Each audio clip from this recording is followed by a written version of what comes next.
Welcome to the Oh So Spurs podcast. Do Tottenham back their managers? It's a question that rages on. Will the manager be backed or have they been backed? But how do you even quantify an answer to the question? So we've gone and done that.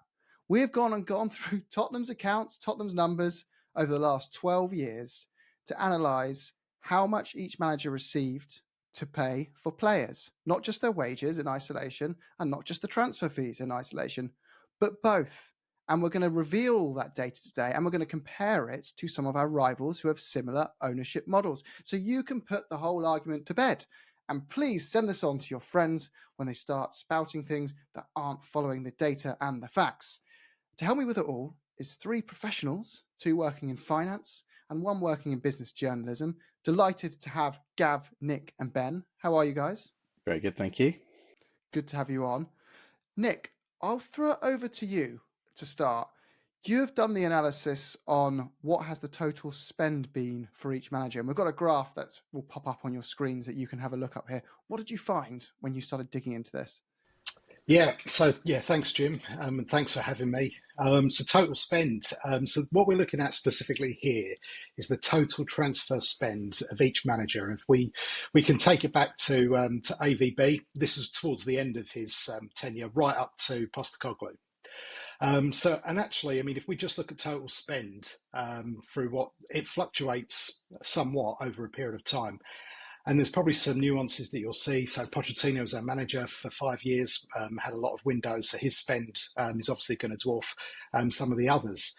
But if we just sort of step through, you can see that actually over a period of time, our spend has started to increase, particularly if you have a look at our spend per season. You might remember there was this crazy time in 2020 where fans weren't allowed in the stadiums. That's clearly had an impact, and we can see that in some of the numbers as well. But if we want to just look at the top line figures, total spend. So Ange, over a period of 2 seasons, spent nearly 500 million on transfers.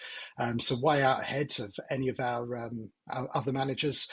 And then you got Poch, who spent a long time as our manager. And even though we had that year where infamously known where we didn't spend anything on any players, still managed to clock up around 424 million in transfer spend.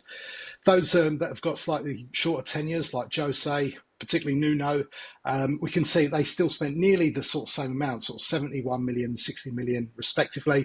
And then Conte in his year and a half here, 189 million. So some big numbers. I think what's quite interesting actually is if we sort of average that out and look at the spend per season. Spend per season is actually sort of fairly consistent. So Poch's spend per season was 71 million, Jose 71, Nuno's was 60, Conte 126, but Ange 235 per season.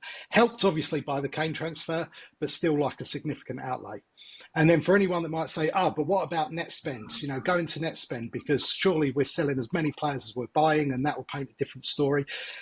Net spend actually paints a very, very similar picture. So, for example, the net spend for Poch over his time at the club was 122 million.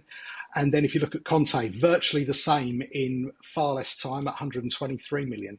And then again, Ange, even with that large sale of Harry Kane for what we think is around about 82 million, maybe slightly more, and the sale of players like Harry Winks as well to go with it, 10 million, his net spend is still 310 million. So some huge lines on the chart. Sounds like some big numbers as well. And that's roughly speaking where those managers have come in terms of their spend over that period of time. And if we want to go back and have a look at total spend, since AVB's last season with us, you're looking at sort of 1.3 billion in terms of transfer spend. Wow. But this is where the arguments start. It becomes about if you can paint two very different pictures with Spurs. And Gav, I'll pass it to explain why this is important. But if you want to paint a picture of Tottenham that they back their managers, just take the transfer spend and ignore the wages and just go, that's a big number. We spend more than most of the clubs in the Big Six when you just look at what we're committing in transfer fees. And others will say, if you want to paint a picture that they don't do enough, you go, look at the wages to a percentage of their turnover. It lags behind their competitors in the league. Gav, did you want to explain a bit more before we dive into the findings we had on combining the two figures to get a true result from this analysis on why you feel it's important that we look at both these things? Yeah, hi. Thanks for having me on, Jim. There's a fundamental kind of decision at the heart of some of what we're talking about here. A decision that happens within the club.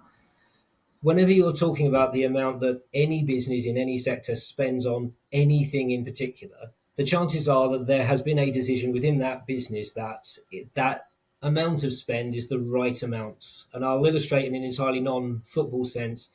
You might have a manufacturing business that spends typically 2% of its revenue every year on research and development into new products or new efficiencies.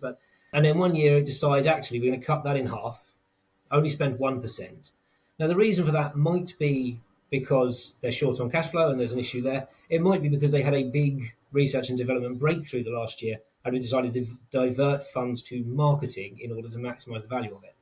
So when you're looking at any of the kind of spend, what you have to kind of focus on all the time is the fact that what you're mostly looking at is decisions, not outcomes. We're not talking about revenue in here, which is an outcome. We're not talking about points on the board in the league table, which is an outcome. We're talking about a decision to spend a certain amount on wages or a certain amount on payroll in order to achieve those outcomes. And those are decisions. And at the heart of it is all a decision. So with that in mind, different clubs will make different decisions depending on what their situation or their particular part of the phase of their business they're in. If you're at the start of a major squad rebuild, chances are you want to pay relatively lower amounts in wages, but more in transfer fees because you know you've got to buy a lot of players because you're doing a squad rebuild. On the flip side, if you've got a very well-established squad that won the league recently, chances are your focus will be on keeping that team together. So pushing up the wage bill to keep those players and perhaps spending less on new players might make a lot more sense.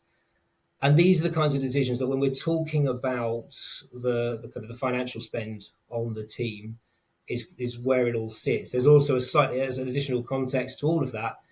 And I know the guys are going to talk about this in quite a bit more detail in a moment. We've got some interesting research data here that's going to be quite eye-opening, I think.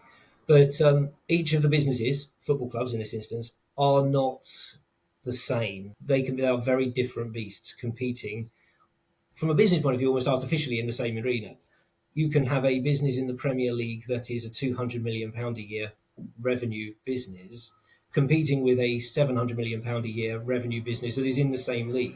So if you start to try to understand the decisions, they might make exactly the same decisions, but of course the total amount spent will be dramatically different if both of them have decided to spend 50% of their revenue on wage bill. This is the thing that a lot of people listening will play Football Manager. And it is that sliding scale thing you get in overly simplistic terms where you can't just say, right, I've got 100 million on each necessarily. Let's say you have 100 million per annum as a budget. You've got to decide where you're going to use that between, if that's your operating expenditure budget for players, you've got to decide how you're going to, move that needle in terms of your priorities. And if you need lots of footballers, you're probably going to prioritize the transfer fees. But if you're looking for pay rises and one or two marquee signings, you might be looking at the other ways if you're targeting free agents or whatever it is on big salaries. It really depends, right? What your priorities are.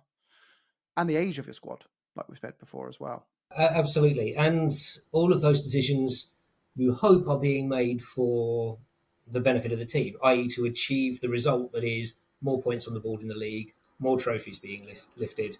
And until you get faster a period of time and a number of football matches have been played, there isn't really a way of knowing whether that decision was right for that individual team. No one would necessarily expect the team with £200 million revenue to be able to get more points on the board than the team with £700 million revenue if they're spending similar proportions to each other on wages and on transfers, because one of them will just be spending an awful lot more. So the percentages are, as I say, they're a really useful way of looking at the decisions that a company is making, the decisions that football teams are making, and helping them to understand where that football team thinks it sits in terms of its team, its squad, its ambitions and outcomes. But they're not an indicator of the total spend and the likelihood of, in conventional terms, the number of points on the board, because that comes down to other things, notably the absolute amount of money and the amount of time that's going to take, as well as far less financial things like who the manager is or whether you get injuries and so on. So, with this in mind, Nick, drum roll, please. What did we find when we combined all this information and looked at the total expenditure? Are we backing our managers? Well, I guess we'll leave that answer up to the audience. What does the data show? Yeah, I mean, are we backing our managers? I mean, it's an interesting question because I think it means something different to a lot of fans. We've obviously looked at this from a position of are Tottenham spending money to keep up with some of the other teams in the league? And how relevant is that, to Gav's point, how relevant is that to the turnover we make? Let's just take the last 5 years and let's compare ourselves, like you said at the top, to two clubs that are very similar in terms of an ownership model and in the way they operate. So we've chosen Liverpool and Arsenal. Liverpool, most recently Premier League champions, and Arsenal, our closest rivals. We want to be better than them, of course. So if you look at over the past 5 years, you know, there's some remarkable consistency between some of these clubs. But there is some significant differences in the way that they've attributed their spend in different areas. So Gav made the point there that some clubs might follow a strategy where they invest in certain areas at a point in time because it's most appropriate for them to do so. So let's just take Liverpool, have been incredibly successful under Klopp, Premier League champions last season. If we look at their turnover over the past 5 years, no surprises that it's higher than both Tottenham and Arsenal at 2.8 billion. So already they have an advantage over us in terms that they can be more flexible in the way they spend and choose how to invest it. Now, the interesting thing about this is that their transfer spend over that 5-year period of time is the lowest of all three. Where they have chosen to invest the turnover is more in wages. So their wages over a 5-year period is roughly 1.8 billion, significantly more than both Tottenham and Arsenal.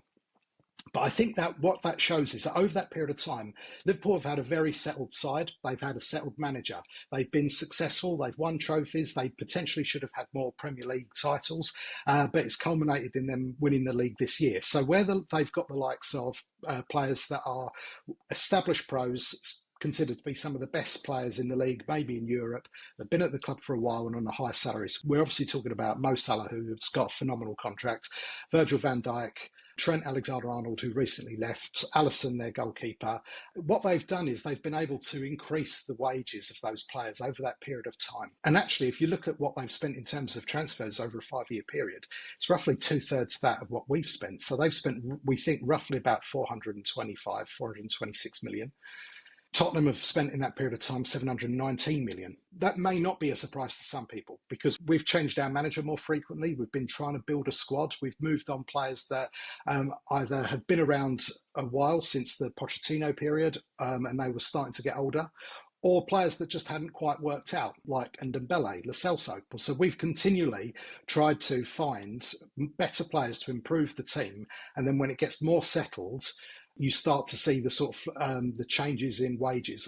And this is certainly true over the Pochettino period, that where wages started out sort of relatively modest and grew quite substantially over a period of time as that team became more successful. The one thing that I would like to just pay a bit of attention to, though, if we can, Jim, and that is that people might say, well, you know, clearly Spurs aren't spending enough on wages. And that's the reason that we're not at the level of what Liverpool are. As I said, the first thing to bear in mind, their turnover is far more. So they can choose to be a little bit more flexible if they want and had a more settled team. But if you have a look at their combined wages and transfer spend as a ratio of their turnover, they're spending about 79% of everything that they've earned. However, similarly, if you apply the same logic to Tottenham and you look at combining our transfer spend with wages as a percentage of our turnover, we come in at 78%. So again, we're very, very closely aligned. And indeed, we're at 78%, 79%. So the way that we've chosen to invest our money, the two clubs, is virtually the same in terms of pure percentage terms. It's just that Liverpool have had the benefit of higher turnover through regularly appearing in the Champions League. Wow. And it's interesting, as mentioned before, is that as revenues get bigger, your fixed costs don't rise. So you're able to spend a big percentage of your revenue on transfers and wages and those variable costs that you want to put into the squad as well. Was there anything else from that we wanted to cover off before we move on to the next interesting topic of the stadium debate as to whether Spurs should have spent £1 billion on players and left that thing alone, or whether the new stadium has had a material impact and we've seen that money generated from it come back into the pitch, or whether some of it is still being used for other purposes not involved with football. Before we move on, Nick, did you want to cover anything else? I guess maybe the only thing just to mention Arsenal and how we stack up against them and what they've been doing. I mean, Arsenal have been on a slightly different journey in that they have certainly from 2020, 2021, they were rapidly trying to shed their squad of players that were on large contracts, particularly as they weren't very successful at the time. So what you will have seen comparative to the other teams is that their wages had shrunk over a 2 to 3 year period. And actually around sort of like 2023, their wages was lower in absolute terms than Tottenham. What they've done, though, is that they've managed to qualify for the Champions League. Some of their players have improved, and therefore they've invested more and been able to invest more in wages.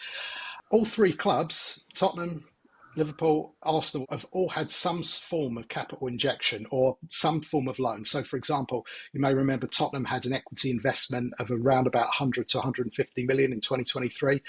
Similarly, Liverpool have got an interest-free loan from their owners of 127 million, and Arsenal received a shareholder loan of 80 million as well. So all three of those clubs have been looking for ways to try and increase the equity or the cash flow of their club, depending on what type of investment it is. But what I would say about all three clubs is that if you actually start looking at where we are in 2024 or the 2024 accounts, and their spend. So if we take, again, using this formula, transfer fees paid plus wages as a percentage of their turnover, all three clubs, Tottenham, Liverpool, Arsenal, are all now converging at sort of between 85 and 90% and have been really over the past year or so.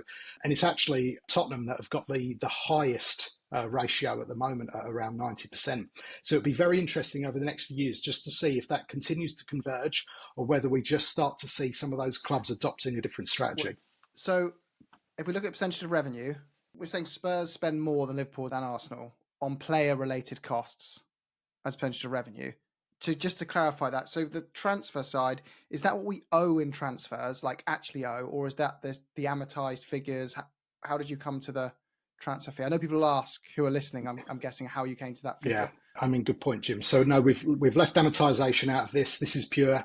In a summer transfer window, what's the transfer fees paid by clubs on players? So it doesn't talk about how we structure the deal or anything like that. It'll be like Liverpool spending, which potentially are like 100 million on Wirtz, for example, or Arsenal spending 150 million on Rice. It's just taking that absolute number they've committed to spending in that particular transfer window. And is that the numbers we're getting committed, or is that what we've already paid, if that makes sense? So yes, the numbers that we're committing. So the transfer fees that we're signing up to at that point in time. Okay, thanks very much.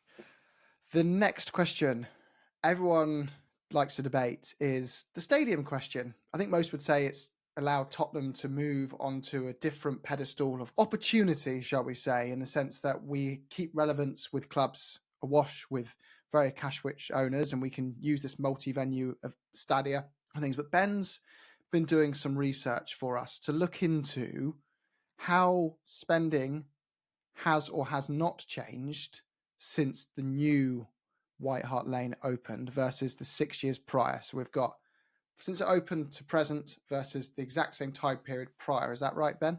Yeah, pretty much. So it's sort of trying to combat this. I'm sure we've all seen the game-changing stadium in quote marks gets thrown around a lot when people don't think we're spending the money we should be spending. The implication being it hasn't been a game changer for us potentially. But yeah, so as you say, what we've done is we've pulled together a few figures and Nick's done a couple of nice graphs to sort of help us outline that. But we thought first we'll run through a few of the impacts it's had to income and then look at how that's then flowed through into the expenditure a little bit. So income wise, the two that it really hits are obviously your match day revenue and your commercial revenue. So it doesn't really impact Europa prize money, that sort of thing. It also doesn't impact the Premier League merit payments, anything like that. So those are the two areas we've really seen impacted. So we've pulled together a few figures, then we'll dive into the graphs. But match day first. So in White Hart Lane, the 5 years leading up to us leaving in going to Wembley in 2017, we had a total revenue of about 200 million. I think it was 203 million, which is around 40 million a season on average. So it's not particularly high compared to a lot of our peers.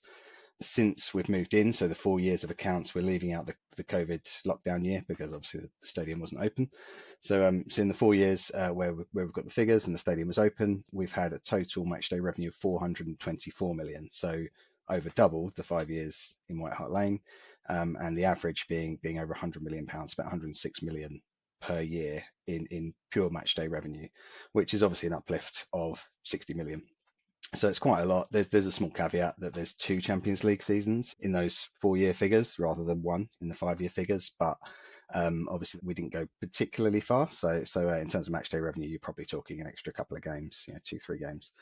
So a huge uplift in matchday revenue, game changer from that perspective. Box ticked, and then commercial revenue, which covers things as well like your sponsorships and your merchandising. So it's got a few things in there that maybe aren't directly tied to the stadium, given we haven't got a stadium sponsorship deal quite yet. But other income is the big one. So that's your Beyonce concerts, your NFL. I think NFL impacts merchandising a little bit as well. We get a bit of a slice of that. So with this one, in the 5 years at White Hart Lane, again leading up to 2017, we had a total commercial revenue of just under 300 million, so 290 million pounds, which works out to about 58 million per season or per annum. And then in the 5 years since, and we can include all 5 years in this one, it's been much higher. So it's been 980 million. So you're talking a huge uplift from an average of about 58 million a year to almost 200 million a year. So a huge difference. I think it's about 138 million on average more per season through commercial. Some of those deals will have naturally inflated, but a big part of that is down to things like these third-party events, the Beyonce concerts, the go-kart tracks, all the things that people moan about are the things that are bringing this money in. So a huge difference. I think it's gone from 76 million total commercial revenue in 2017 all the way up to 255 million in our latest accounts in June. So a huge 3.5 times growth. It's fastest in the Premier League, and it's now nearly half of all of our money that comes in. So it's a huge difference, certain game changer. So I've been comparing to I'm taking 2 extremes here because 2019 was the extreme with COVID, but the spending total percentage of our turnover into players has doubled in those 6 years. Effectively, our money through the door has gone up hugely over that period, and then the question becomes, okay, the money's come in, but is that lining Daniel Levy's pockets, as the phrase goes, or is that being used for things that aren't going into the footballing side? So I suppose that's what we've tried to now dig into with a couple of graphs. The first one that Nick's pulled together here is basically outlining the impact on our football spend. So firstly, it's got net spend and amortization. As a reminder, net spend is fees committed minus the sales, and then amortization is that process whereby we smooth the fees that we're committed to out from an accounting perspective. So 50 million player, 10 million per year over 5 years on the books. So what we can see really is a very stark spike in transfer spending. So you can see the white bars there.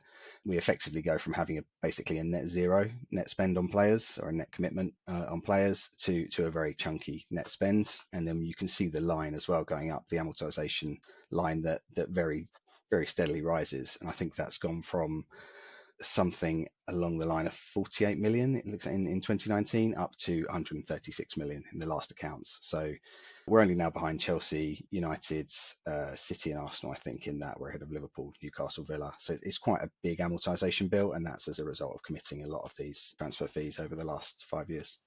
Without Champions League football, often. Often without Champions League football, exactly. So and that's what the stadium's done in the first instance, sort of insulate us a bit from that. Obviously, the Champions League football is important, that revenue, but it means we're not reliant on it. Like before, we saw the direct impact of not having European football on our spend, whereas now we continue to spend regardless of being in it or not.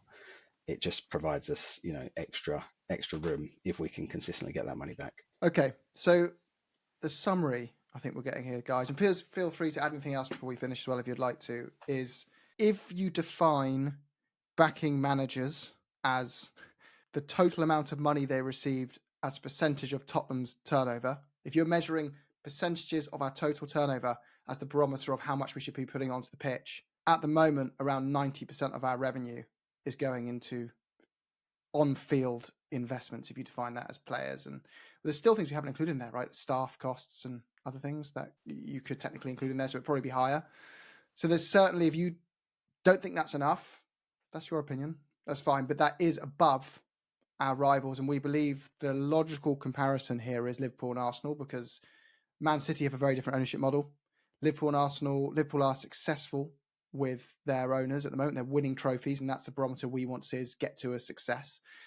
And as well, Arsenal are similar in stadia, similar in club size, etc., similar part of the, next door neighbours. So there's a lot of similarities you can use as comparison there, and similarities in the ownership again. So those were the two barometers we chose. But if you base it on that, they have backed, in inverted commas, managers, depending on which one you look at different levels, right?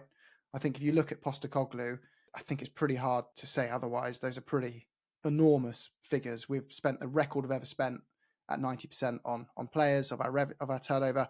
And he had, despite only a 2-year tenure, the largest transfer outlay by, larger than Pochettino over a significantly longer period of time. So, but any other final comments, gents, you want to add? I think one thing I would say is what it leads into is a question around how that money is spent, because often the criticism is we don't spend enough, or we don't spend it in the right way. It should be more on wages. That's yeah, you can debate those things, but given we know the stadium is a game changer in terms of money in, it is a game changer clearly in terms of the money that then gets spent. We are spending money. There's no debating that really. It then becomes a question of why haven't we maybe seen as much impact as we might have expected on the pitch? And then I think that takes you back to how you're spending it. So are you spending it on the right players? Have the players been given the right environment to succeed in? You would argue maybe not, with the flip-flopping between managers with different styles, with the continual churn of managers, with maybe sometimes buying players that managers didn't really want to use, like there's the Spence and under Conte, the Rodon under Mourinho example. So there's then this sort of wider question of, has the club been effective enough in spending that money? Has their strategy been clear enough? Have they had the right people, the right structure? And that takes you into a whole other conversation of, right, how do we more effectively spend that money? And personally, I think we're now putting those blocks in place to spend it much more effectively, and we're starting to see the results of that. But I think we did waste quite a lot of this additional spend over the sort of 3 to 5 years post Poch. Don't know what people's thoughts are on that, but that's my view, is there was quite a bit of waste. I agree with that, Ben. It is open to interpretation in terms of how we spend it. I think from my perspective, there's a couple of outliers that we should address. The first one is that we went a whole transfer window without signing a player. There are some very reputable journalists that said at the time that Poch was offered players, particularly Tielemans, but opted not to sign him. So I think the option was there. But even had we signed that one player, still the argument would be that was not quite enough to sustain the squad at that time. Yeah. There's a knock-on impact to that as well, is that while we diverted some funds towards the build of the stadium, which is obviously quite a good thing because we're seeing the benefits of it now, the reality is as well is that we had quite a slim squad, and it was perfectly distilled in terms of quality. Where some of the other clubs have done better than us, I think, is that they've been better at turning over parts of their squad and selling players. That helps to generate revenue, it helps to generate cash flow as well. And not only that, but there's some benefits to the squad. So again, I would say that that's probably an area that we would argue that actually is possibly not gone so well in terms of being able to sell players at the right time to help those other managers or subsequent managers that we've had to invest in the squad further. Because that's it. That's a key thing we have to address, is Liverpool's net spend might be less than ours, as an example, over a period of time. But they may have actually spent more over that period, if that makes sense, because they've sold well within that period. So their gross spend is more, but their net spend is less.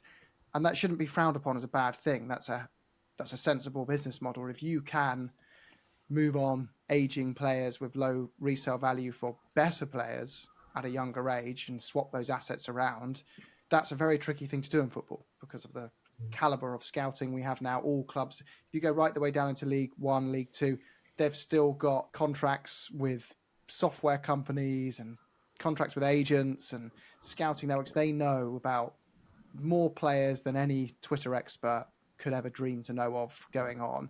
It's just more a case of, can we convince that player to join us over everyone else who can also see them? So managing that dynamic of knowing when to sell and knowing when to buy in this congested and competitive space is a skill that we haven't done well in. We have typically struggled to sell assets we paid a lot for in Dombele, Lo Celso, Sanchez, many more. And we've, as a result, not had the income from them to reinvest at the right times. And we've not bought consistently young, good players in to the level that addresses our club-grown and homegrown squad issues either. I would say there's something in one of those charts very early on that we were looking at that Nick was talking through, which isn't about the money, but the other kind of backing that probably managers haven't necessarily had so much of at Tottenham compared to some other clubs, is that we listed the managers we've had since 2019 particularly, but also I think even one before that with AVB. There's a long list of managers there.